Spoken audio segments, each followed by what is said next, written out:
Bulletin में सबसे पहले बात होगी नीट परीक्षा में धांधली को लेकर, जो इस समय हेडलाइंस बना हुआ है, जिसमें पल पल नए और चौंकाने वाले खुलासे हो रहे हैं।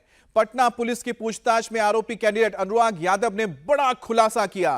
पेपर लीक केस का आरोपी सिकंदर यदुवेंद्र अनुराग का फूफा है। अनुराग ने पुलिस को बताया है कि वो कोटा में कोचिंग कर रहा था। तब सिकंदर ने अनुराग से कहा कि वो कोटा से वापस आ जाए। सिकंदर ने अनुराग को बताया कि नीट की परीक्षा को लेकर उसकी सेटिंग हो गई है। सिकंदर ने अनुराग को 4 मई की रात को अमित आनंद और नीतीश कुमार के पास छोड़ दिया। अनुराग वहां पर नीट परीक्षा का पेपर देने आया था। उसे एक एक सवाल रटवाया गया था। अनुराग ने बताया कि दूसरे दिन परीक्षा में वही सवाल आए जो उसने रटे थे। अब परीक्षा के बाद पुलिस ने उसे अरेस्ट कर लिया है। अनुराग ने पुलिस के सामने अपना गुनाह कबूल कर लिया है और यह बड़ा खुलासा हुआ है कि अनुराग के फूफा के जरिए उसे इस पूरे एग्जाम के पहले ही तमाम वो सवाल मिल गए थे, आंसर मिल गए थे जो परीक्षा में आना था। हमारे साथ संवाददाता नीतीश चंद्र जुड़ गए हैं। नीतीश, अनुराग का जो एक कबूलनामा है, बहुत बड़ा खुलासा, और नीट परीक्षा के जो तार उलझे उलझे लग रहे थे शायद अब सुलझ जाए। जी हाँ, यदि अनुराग यादव के आप कबूलनामे को देखें, जिस तरह से वो स्पष्ट तौर पे बता रहा है कि उसे कब प्रश्न पत्र मिला, कैसे उसे पहले ही रटवाया गया, तो अभ्यर्थियों की तरफ से भी कबूलनामे में जो बात है अब सामने आ गई है। और इसके पहले जो सेटर थे उनका कबूलनामा भी था और उसमें भी उन्होंने यही बात कही थी कि उन्हें पहले प्रश्न पत्र मिल गए थे और कहाँ उनको ठहराया गया, किस तरह से रटवाया गया। तो जो इन कबूलनामों की यदि बात करें, अभ्यर्थियों की हो या सेटर की हो या फिर अभिभावक की हो, हर किसी ने ये पुलिस को बयान दिया है कि उन्हें प्रश्न पत्र पहले मिल गया था। और अनुराग तो यहाँ तक कह रहा है कि वो कोटा में कोचिंग कर रहा था, उसे फ़ोन किया गया, उसके फूफा ने फ़ोन किया सिकंदर यादवेंद्र ने, और उसने कहा कि तुम यहाँ आ जाओ, सेटिंग हो चुकी है। तो ये सारी चीज़ें बिल्कुल स्पष्ट तौर पर दिखाती हैं कि ये जो प्रश्न पत्र है वो लीक हुआ था। लेकिन ये पुलिस के सामने बयान है, अब इसका कानूनी पहलू भी देखना होगा। मजिस्ट्रेट के सामने जब बयान होगा 164 का, उसमें ये जो कबूलनामा है, क्या यही बात वो दोहराते हैं या नहीं दोहराते हैं, तो ये सारी चुनौतियां आगे कानूनी प्रक्रियाएं होंगी। लेकिन फिलहाल अभी तक की जांच में ईओयू ने जो जांच की है, जो पुलिस ने बयान दर्ज किए हैं, उसमें ये साफ तौर पर दिख रहा है इन अभ्यर्थियों के बयान से कि किस तरह से ये सब कुछ हुआ। और अब इसमें जो नई नई चीज़ें जुड़ती जा रही हैं, खासतौर से सिकंदर के संपर्क में कौन था, गेस्ट हाउस में कैसे अनुराग ठहरा, कौन वो मंत्री था जिसका जिक्र रजिस्टर पर किया गया है जी। अब पथ निर्माण विभाग ने उसकी जांच भी कर ली है और जांच रिपोर्ट भी आ चुकी है। एक अहम और पॉइंट बताया है, उस पर भी हम आपसे बात करेंगे। लेकिन उससे पहले अनुराग का जो कबूलनामा है वो भी दर्शकों को बताते हैं ग्राफिक्स के जरिए, तो आप समझिए कि जो कबूलनामा है उसने कितने सारे राज के ऊपर से पर्दाफाश किया है और साथ ही लिंक्स को जोड़ने में, कड़ियों को जोड़ने में काफी मददगार साबित हुआ है। तो अनुराग यादव ने पुलिस को क्या बताया? मेरे फूफा ने बताया कि 5 मई को, इसको हम एक बार रोकना चाहेंगे, मेरे फूफा सिकंदर यदुवेंद्र ने कहा कि परीक्षा की सेटिंग हो गई है। ये सबसे बड़ी बात है कि सेटिंग हो गई है, आ जाओ। 4 मई की रात मुझे अमित आनंद और नीतीश कुमार के पास छोड़ दिया गया। फूफा ने उन्हें छुड़वा दिया। अब मुझे नीट की परीक्षा का प्रश्न और उत्तर पुलिस पुस्तक दे दी गई, यानी कि जो पहले ही सवाल थे मिल चुके थे। अब रात में मुझे पढ़ाया गया, रटवाया गया, जो क्वेश्चन थे, आंसर थे, वो पढ़ाया गया, रटवाया गया। परीक्षा में वही प्रश्न आए जो रात को मुझे रटवाए गए थे, ये अनुराग यादव का कहना है। और परीक्षा के बाद पुलिस ने इसे गिरफ्तार किया, अनुराग को, जिसके बाद ये कबूलनामा आप देख रहे हैं, इसमें नाम लिखा हुआ है, मेरा नाम अनुराग यादव है, 22 साल उम्र है, मैं स्कूल में परीक्षा देने गया तो प्रश्न पत्र रटवाया गया था, वही प्रश्न मुझे एग्जाम में मिला है। तो ये वो कबूलनामा है जो हम आपको दिखा रहे हैं। अनुराग यादव का यहां पर आप सिग्नेचर भी देख सकते हैं जो उसने पुलिस के सामने दिया है। अब पटना के NHAI गेस्ट हाउस में कैंडिडेट्स को ठहराने के मामले में बड़ी खबर आ रही है।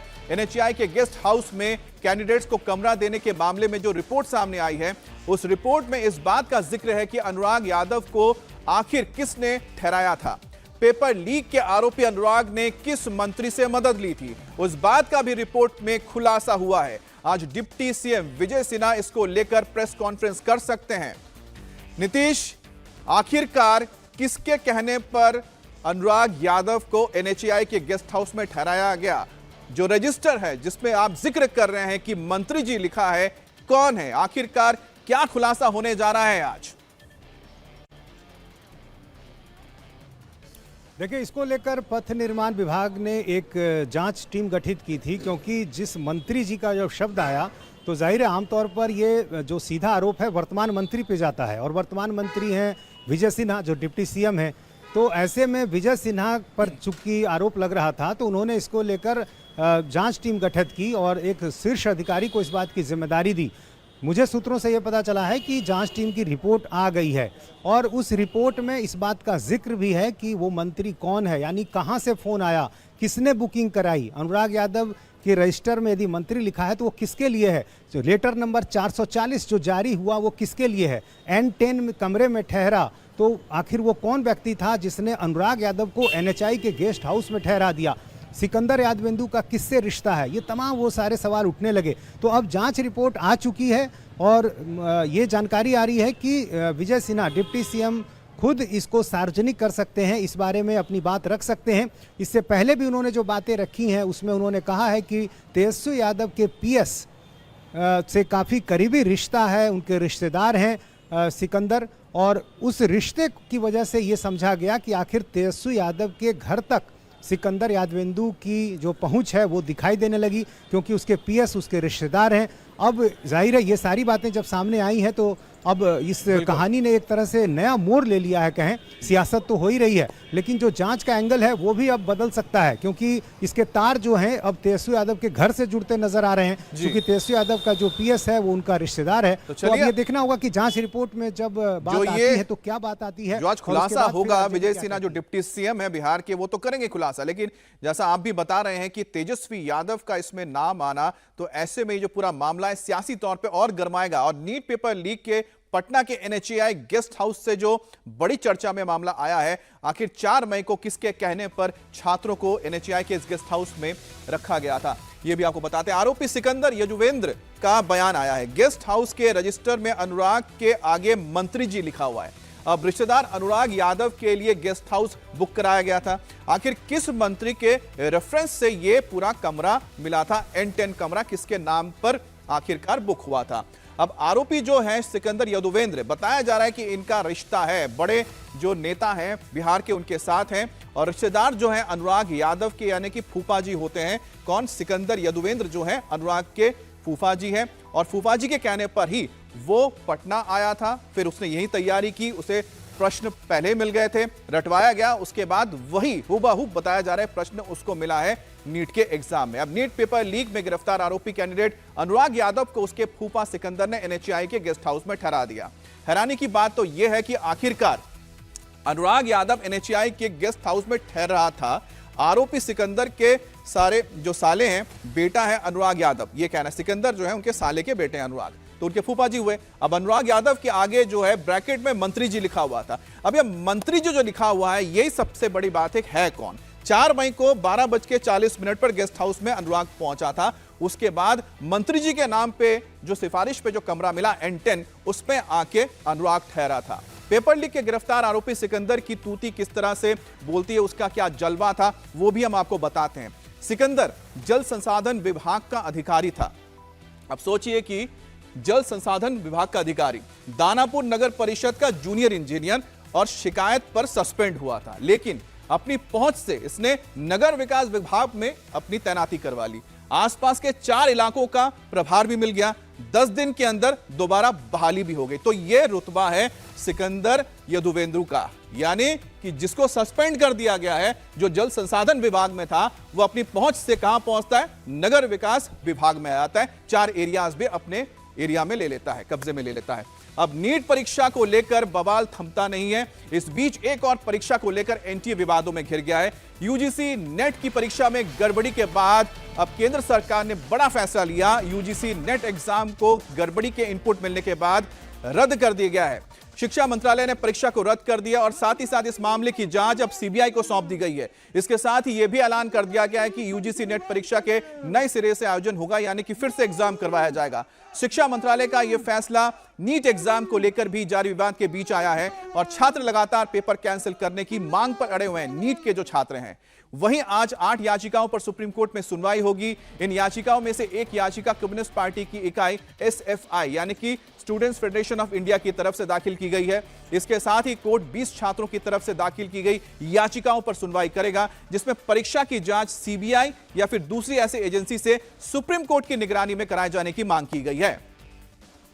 अब नीट के मामले में एक के बाद एक सनसनीखेज खुलासे होते जा रहे हैं, जो कि हम आपको थोड़ी देर में बताएंगे। लेकिन पहले यूजीसी नेट एग्जाम में कैंसिल क्यों कर दिया गया उसे आप समझिए। 18 जून को एग्जाम होता है, देश के 317 शहरों में परीक्षा हुई है। 19 जून को गड़बड़ी की शक के चलते एग्जाम रद्द कर दिया जाता है। करीब 11 लाख से ज्यादा स्टूडेंट्स ने एग्जाम दिया था नेट का, उसमें से मतलब भरा था, रजिस्ट्री की थी, 9 लाख स्टूडेंट्स ने एग्जाम दिया था। 11 लोगों ने आवेदन किया था यानी फॉर्म भरा था, 9 लाख स्टूडेंट्स ने करीब इसमें एग्जाम दिया था। तो 9 लाख स्टूडेंट्स ने 18 जून को देश के 300 से ज्यादा सेंटर्स पे जाके परीक्षा दी थी, तैयारी की थी। लेकिन 19 जून को खबर आती है कि गड़बड़ी के शक के चलते इसे रद्द कर दिया जाता है। आखिरकार ये इनपुट भी कहां से मिला वो भी आपको बताएंगे, क्योंकि इसमें गृह मंत्रालय की ओर से इनपुट मिला था, जानकारी मिली थी, जिस पर काम करते हुए, तुरंत कार्रवाई करते हुए इस एग्जाम को रद्द कर दिया गया। लेकिन बड़ी बात यह है कि अब जो 9 लाख इस स्टूडेंट्स हैं जिन्होंने परीक्षा दी है, वो अब इंतजार कर रहे हैं कि कब जाकर उन्हें एक बार फिर से रीज एग्जाम देने को मिलेगा। परीक्षा कराने में ईमानदारी नहीं बरती गई, ये रिपोर्ट आप देख रहे हैं। रिपोर्ट आई है cancellation of UGC NET June 2024 examination, जिसमें क्या कहा गया है कि government of India has been decided that कि इस एग्जाम को क्यों खत्म कर दिया जाए, क्योंकि एक फ्रेश एग्जामिनेशन कराया जाएगा। इनपुट आए थे गृह मंत्रालय की ओर से कि इस एग्जाम में धांधली हुई है, इसमें जो पारदर्शिता होनी चाहिए वो नहीं है, जिसके बाद सरकार ने कदम उठाते हुए ही यूजीसी नेट एग्जाम को खत्म कर दिया और साथ ही सीबीआई से इस पूरे मामले में जांच कराने की भी बात की गई है। अब यूजीसी नेट परीक्षा में गड़बड़ी की आशंका थी, एनटीए ने परीक्षा रद्द करने का ऐलान कर दिया। परीक्षा की पारदर्शिता को लेकर समझौते का शक था। सीबीआई अब इस पूरे मामले की जांच कर रही है और पहले से यूजीसी नेट का जो एग्जाम है ऑनलाइन सीबीटी यानी कि कंप्यूटर बेस्ड टेस्ट होता था। यह बदलाव इसलिए किया गया ताकि सभी सब्जेक्ट्स और सभी सेंटर्स पर एग्जाम एक ही दिन में आयोजित किया जा सके, यानी कि पेन और पेपर के जरिए। 18 जून को यूजीसी नेट का एग्जाम पेन और पेपर मोड में किया गया, पहले कंप्यूटर के जरिए होता था। अब यूजीसी नेट की परीक्षा 83 सब्जेक्ट्स में हुई थी और एग्जाम एक ही दिन 2 जगह शिफ्ट हुआ था। तो कुल मिलाकर आप देख सकते हैं कि जो गड़बड़ी हुई है उसी के बाद ही शक हुआ और इसे रद्द कर दिया गया। पहले शिफ्ट सुबह 9:30 बजे हुई थी जो एग्जाम हुआ था, दोपहर 12:30 बजे फिर से हुआ एग्जाम। शिफ्ट में जो दूसरा शिफ्ट शुरू हुआ था 3 बजे और शाम को 6 बजे तक चला था। तो एक सुबह 9 बजे, उसके बाद 12 बजे, उसके बाद करीब 3 से लेकर 6 बजे तक। देश भर में 11,21,000 स्टूडेंट्स ने रजिस्ट्री करवाई थी, उसमें से लगभग 81% ने इसमें एग्जाम दिया, जिसको मैं कह रहा हूं करीब 9 लाख से ज्यादा स्टूडेंट्स ने परीक्षा देने के लिए पहुंचे थे। 11 लाख से ज्यादा लोगों ने आवेदन किया था, उन्होंने फॉर्म भरा था। अब 18 जून को 83 सब्जेक्ट्स में परीक्षा हुई, पेन और पेपर मोड में एग्जाम हुआ था। 11,21,000 स्टूडेंट्स ने रजिस्ट्री करवाई थी, लेकिन करीब 81% यानी 9 लाख के करीब स्टूडेंट्स ने एग्जाम में बैठने का फैसला लिया था। एक ही दिन में 2 शिफ्ट में परीक्षा हुई थी। पहली शिफ्ट हुई थी सुबह 9:30 बजे से लेकर दोपहर 12:30 बजे तक। दूसरा जो शिफ्ट शुरू होता है वो दोपहर 3 बजे से लेकर शाम को 6 बजे तक होता है और एक ही दिन के बाद यह परीक्षा कैंसिल कर दी जाती है। इसमें ध्यान रखिएगा, जो पहले जो एग्जाम होता था वो कंप्यूटर बेस्ड होता था, लेकिन इस बार जो एग्जाम हुआ था एक साथ सभी परीक्षा करवाने के लिए एक ही वक्त में सभी सेंटर पर पेन और पेपर बेस्ड हुआ था, यानी कि पेन के जरिए होना था। अब सबसे बड़ी बात है कि दूसरा जो अब डेट आने वाला है, कब आएगा, इंतजार किया जा रहा है। यूजीसी नेट परीक्षा देने वाले छात्र बेहद नाराज हैं। आगे क्या होगा, उनकी मांग है कि जल्द से जल्द एग्जाम फिर से करवाया जाए। अब छात्र इस एग्जाम के कैंसिल होने के बाद क्या कह रहे हैं, उनसे बात किए संवाददाता संजय शाह ने। नीट परीक्षा को लेकर विवाद चल ही रहा है, एनटीए पे तमाम तरह के सवाल उठाए जा रहे हैं और उसके बाद ये परीक्षा एकदम से रद्द कर दी। हाँ, देखिए, इसलिए हम नेट को स्क्रैप करने की जो एनटी है उसको स्क्रैप करने की डिमांड कर रहे हैं, क्योंकि हमने सीयूटी यूजी के टाइम देखा था, सीयूटी पीजी के टाइम देखा था और अब नीट का स्कैम तो सबके सामने है। और आज ये 9 लाख से ज्यादा, आप भी जानते हैं कि 9 लाख कितना बड़ा नंबर है, किस तरीके से बच्चों के भविष्य के साथ खिलवाड़ हुआ है और आने जाने में खर्च होता है, एनर्जी लगती है। लोग गर्मी में मतलब पसीने से भीग करके अपने सेंटर के पास पहुंचे थे ऊपर से ये 100 किलोमीटर कुछ लोगों को सेंटर दे देते हैं, इतना एनर्जी लगता है। और विशेषकर जो महिला छात्र हैं उनके साथ बहुत बड़ी ज्यादती इसके दौरान होती है। तो यही हमारी डिमांड है कि ये एजेंसी, इसके पास क्रेडिबिलिटी ही नहीं है, ये लायक ही नहीं है कि वो इतना बड़ा कोई सेंट्रलाइज एग्जाम, पूरे देश का एग्जाम कंडक्ट करवा पाए। इसलिए हम एनटीए को सवालों के दायरे में खड़ा कर रहे हैं कि इस एनटीए को स्क्रैप किया जाना चाहिए और कोई लेजिटिमेट, कोई अच्छी बॉडी, मतलब इस तरीके की जो मतलब जिसकी क्रेडिबिलिटी हो, जो जिसके पास इतना इंफ्रास्ट्रक्चर हो। एनटीए तो सब कुछ रेंट आउट करता है, एनटीए के पास अपना खुद कुछ भी नहीं है, वो हर चीज को रेंट पे लेता है। इसलिए 1200 रुपए एक एग्जाम, इस एग्जाम के ऊपर 150 रुपए खर्च नहीं होता है। हम लिख के दे सकते हैं कि 150 रुपए खर्च नहीं है, लेकिन उसके लिए 1200 रुपए चार्ज कर रहे हैं। तो वही है कि ये सारा जो प्राइवेटाइजेशन किया जा रहा है उसी का रिजल्ट है कि राज्यों में भुगतना पड़ रहा है। जाहिर सी बात है, एनटीए एक बार फिर सवालों के घेरे में है। आपका क्या नाम है? मेरा नाम मुजाहिद है, मैं एमए पॉलिटिकल साइंस का स्टूडेंट हूँ। अभी आपने भी नेट की परीक्षा दिया? हाँ, नेट का एग्जाम दिया था, लेकिन परीक्षा रद्द कर दी गई। आपको परीक्षा के दौरान कुछ लगा कि कुछ गड़बड़ है? परीक्षा के दौरान तो नहीं लगा, बट एनटीए के जैसे हिस्ट्री है उसके हिसाब से तो लग रहा था कि कुछ ना कुछ होने वाला है, और सेम आगे चल के वैसा ही हुआ। नेट को अभी तक एक भी एग्जाम एनटीए ने ठीक से नहीं ले पाई, चाहे वो नीट हो या यूजीसी नेट हो। एक तो पहले एग्जाम में क्वेश्चन इतने बेकार, इतने लो लेवल के क्वेश्चन, और बाद में आगे चल के एग्जाम रद्द कर देते हैं। एनटीए को एग्जाम लेने ही नहीं आता। मैं तो ये जानकर शॉक हूँ कि गवर्नमेंट कैसे एनटीए को दे रही है एग्जाम देने। क्या चाहते हैं अब आप लोग? हम यही चाहते हैं कि एनटीए को स्क्रैप किया जाए और उसके जगह कोई दूसरा बेस्ट अल्टरनेटिव दिया जाए, और जो भी इसमें जिम्मेदार है उन पे सख्त से सख्त कार्रवाई की जाए। क्योंकि अभी नीट परीक्षा को लेकर भी एनटीए सवालों के घेरे में है। हाँ, नीट मैं बता रहा हूँ ना आपको, एनटीए को कोई एग्जाम लेने ही नहीं आता। जो एग्जाम ली, चाहे नीट हो या सीयूईटी, यूजी हो, पीजी हो, उसके अंदर भी सेंटर 1-2 दिन पहले चेंज कर दिया जा रहा। एनटीए में कोई क्रेडिबिलिटी नहीं है। इसलिए हम ये चाहते हैं कि एनटीए को स्क्रैप करे और इसमें जो भी जिम्मेदार है उस पर सख्त से सख्त कार्रवाई करे। ये हम सरकार से मांग करेंगे।